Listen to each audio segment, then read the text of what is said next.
कि मैं पीड़ित परिवार से मिला, मैंने उनके दुख तकलीफ को सुना। मैं आपको विश्वास दिला कहता हूँ, मैं पुलिस के खिलाफ नहीं, लेकिन मेरा ये मानना है कि गलती किसी से भी हो सकती है। मनुष्य में भावनाएं होती है, संवेदनाएं होती है। कभी कभी आक्रोश, संवेदना, भावनाओं के में बह के गलतियां हो जाती, लेकिन अगर वो गलतियां अपराध का रूप ले लें तो ये खतरनाक हो जाती है। मैं उत्तराखंड का रहने वाला हूँ, मेरा गांव है यहाँ। 2009 में कॉलेज टाइम में रणवीर एनकाउंटर देखा था। पुलिस ने कहा हमने कोई गलत काम नहीं किया, ये आरोपी था, अपराधी था, ये कर रहा था, ये वो कर रहा था। लेकिन बाद में उस घटना की सीबीआई जांच हुई और दूध का दूध, पानी का पानी हुआ। 17 पुलिस कर्मियों पे कार्रवाई, आजीवन सजा हुई। मेरा ये मानना है, हमने पुलिस का बयान भी सुना, हमने पीड़ित परिवार को भी सुना। इस घटना की सीबीआई जांच होनी चाहिए। सीबीआई जांच होगी तो दूध का दूध, पानी का पानी हो जाएगा। अगर कोई निर्दोष है, हम नहीं चाहते कार्रवाई हो। अगर कोई दोषी है, क्योंकि अगर जो आपने आज बयान दिए पुलिस के लोगों ने, उस बच्चे पे जो आज इस दुनिया में नहीं, एक बहुत बड़ा इल्जाम आपने लगाया। हमारी मंशा ये है कि लोगों में आक्रोश है, उसकी निष्पक्ष जांच हो, सीबीआई द्वारा जांच हो, और जो भी इसमें आरोपी हो, जिसने भी जो अपराध किया, उसको उसकी सजा मिले। मैं परिवार के साथ खड़ा हूँ। मैंने परिवार को विश्वास दिलाया है। हमने 5 तारीख को, अगर हमारी मांगे नहीं सुनी गई, इसमें एफआईआर अब तक दर्ज नहीं हुई है। कैसे माना जाए कि पुलिस अपने लोगों को नहीं बचाएगी? झूठे एनकाउंटर हो रहे हैं, बुलडोजर चल रहे हैं, भाजपा की सरकार में गरीबों का दमन हो रहा है।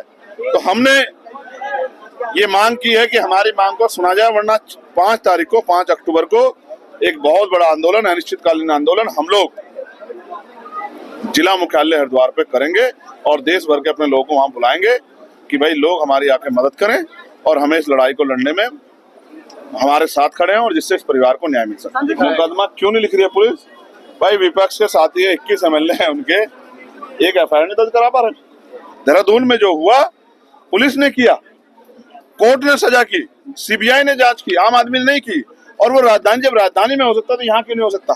इसलिए मैं चाहता हूँ इस घटना की सीबीआई जांच हो और सबसे पहले इसमें एफआईआर दर्ज करके जांच कराया जाए निष्पक्ष, जिससे कि दूध का दूध, पानी का पानी, और आरोपी पे कार्रवाई हो।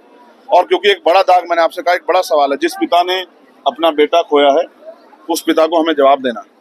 इस देश की लोकतांत्रिक व्यवस्था को, लोगों की न्याय में जो विश्वास है, उनको हमें जवाब देना है। और अगर लोगों का न्यायपालिका से, पुलिस से, एडमिनिस्ट्रेशन से विश्वास उठ गया तो फिर कैसे देश आगे बढ़ेगा? इस बारे में भी मैंने वचन दिया है कि पार्लियामेंट में मैं और विधानसभा में विधायक जी, हम सब लोग इस मामले को जोर शोर से उठाएंगे। किसी भी कीमत पे सरकार को तानाशाही नहीं करने देंगे। ये हम सब लोगों का फर्ज है, हम उनके साथ खड़े हैं।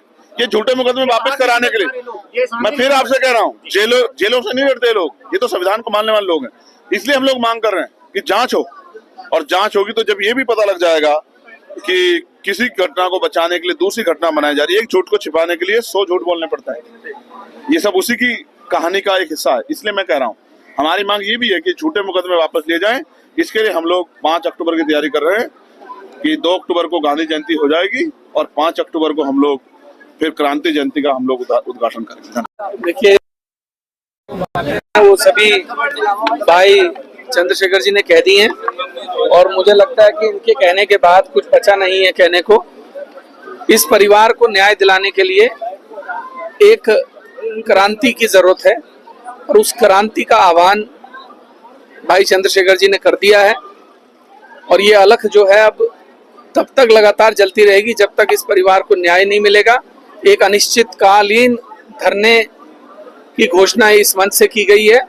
5 अक्टूबर को एक आंदोलन की शुरुआत की जाएगी और इस परिवार को न्याय दिलाने के लिए एड़ी चोटी का जोर लगाया जाएगा।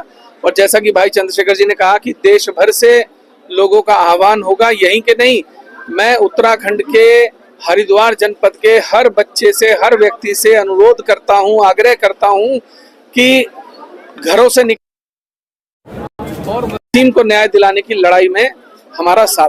क्या विधानसभा में उठाएंगे? बिल्कुल उठाएंगे भाई, जब संसद में उठाने को तैयार है तो विधानसभा में हम क्यों नहीं उठाएंगे।